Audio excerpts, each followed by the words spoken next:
Hello everyone, Heinlein here and welcome back to my channel and welcome to the first installment of my Mirage F-1 tutorial series. In this first tutorial we will go through how to start up the Mirage F-1.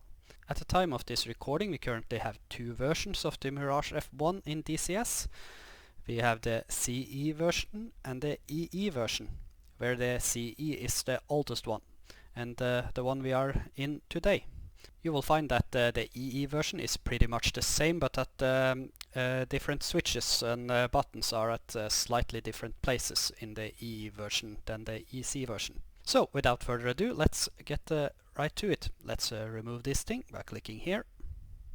And now we're going to turn on our battery, like so. And we're going to turn on our L-pump, warning sound switch, and our Anemo, that's the probe heater. Let's press this one. Let's get rid of the noise.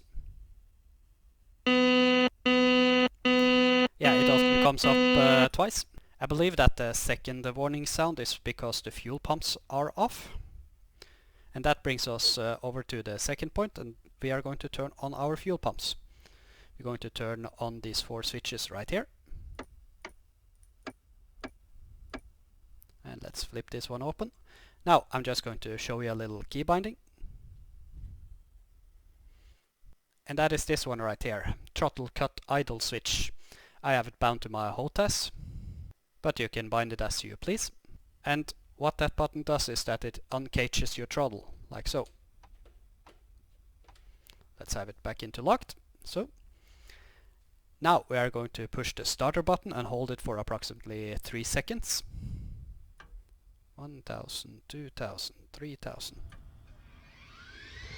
Now the engine comes on board. And let's uncage the throttle.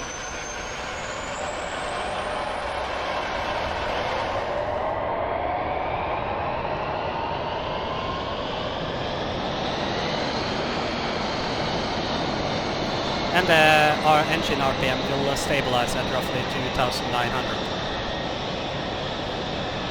It's getting quite noisy here, so let's close our canopy. Ctrl C. And let's lock it, like so. Now we're going to rearm our alternators, or I mean our inverters, and press the servo reset button, like so. And now we got rid of a lot of lights on the warning control panel here. The remaining lights right here will come off as we do our startup and such.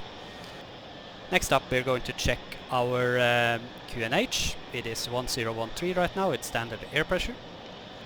But you can adjust it like so. Now let's continue our startup procedure by going from the left panel here and over to the right. We're going to flip this one to M.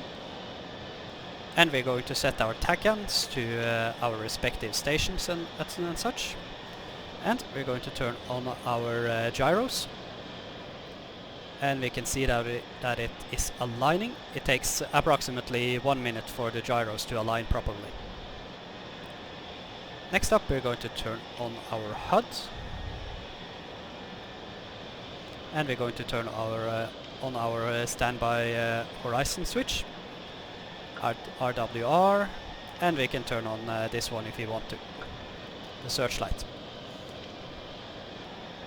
These buttons right here is our navigational lights and our formation lights for the external lights, and you can adjust the different brightnesses on this panel right here. This is also a good opportunity to align our to set up our weapon stations if you're carrying Matra missiles, R530s, etc. And we also saw that these lights just came off. And moving over to the center column, we're going to, of course, remove the pin from our ejection seats. That is right here. Scroll, like so. And we're going to turn on our IFF system, like so. We're going to set it to standby. And I like to turn on my high sensitivity nose wheel steering, like so, by pushing it. And we're going to uncage our backup attitude indicator, like so.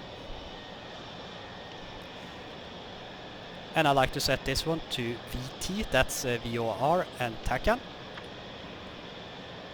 I will do a separate tutorial on the navigation system, but I like to keep it in VT as standard. And we can see that our HUD is on, and we can of course adjust our brightness and all that stuff right now. And moving over to our left column, I like to start up in the back and turn on our secondary radio. Select the relevant channel. On this radio you can't manually choose the frequency. Those you have to pre-program in the mission editor. And you can pre-set your radar for range and of course the scan sector. I like to have it in the 30 and 35 as standard. And let's close this one. And let's turn on our primary radio and set it to program or manual. And we're going to set our frequencies even manually over here. This is an UHF radio or the pre-programmed one, which you select here. At this point I like to turn on the landing lights.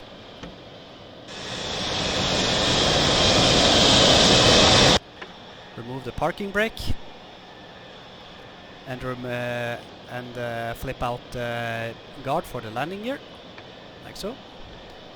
And check the fuel. We are currently in a clean fuel configuration with full internal tanks. This aircraft can carry a total of 4,240 liters in a total of 9 different internal tanks. And you can also carry external tanks that carry 1,155 liters each. And finally, before we start taxiing, I like to set my radar to standby, like so. And at this point we are ready to taxi. So thank you all for watching, like and subscribe, and I'll see you in the next video.